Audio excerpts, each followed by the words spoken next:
The riot by asylum seekers at the Immigration Detention Centre on Christmas Island a couple of weeks ago raised questions about how detainees were being handled.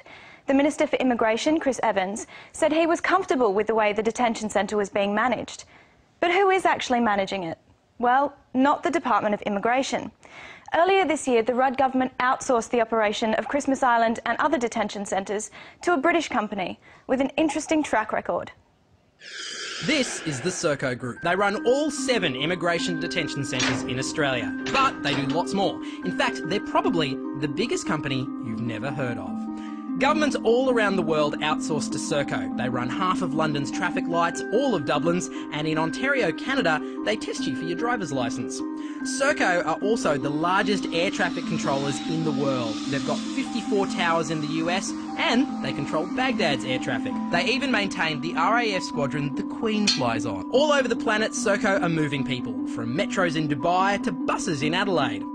And they're good at stopping people from moving too. Serco will soon be the largest operator of private prisons in the UK, and they're very efficient at it. In one prison, they increase capacity by 20%, simply by putting beds in the toilets. In another Serco prison, a 14-year-old hanged himself after being assaulted by Serco guards, the UK's youngest ever death in custody.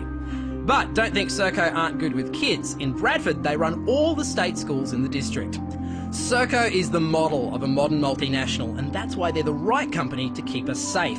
They've been running the UK's ballistic missile defence system ever since it was outsourced 40 years ago. In fact, they look after Britain's entire nuclear arsenal, from creation to decommissioning. But wait, there's more. Serco are so good at running things, they even run time itself. That's right, Serco have the contract for setting Greenwich Mean Time. And Serco just keep getting bigger. Since 1994, they've grown by 1,200%. How have they been so successful? CEO Chris Hyman puts his success with Serco down to listening to God. Now, you might think things like nuclear arsenals and border protection are best handled by the government, but that's not a problem for Serco because about 85% of their workforce are ex-public servants, so they have all the training and connections necessary to handle big government contracts. In Australia, Serco have a presence on every military base, run every immigration detention centre, 2 prisons, cross-country trains like the Indian Pacific and the GAN, and they're bidding on more contracts right now, including one to run prisons across New South Wales.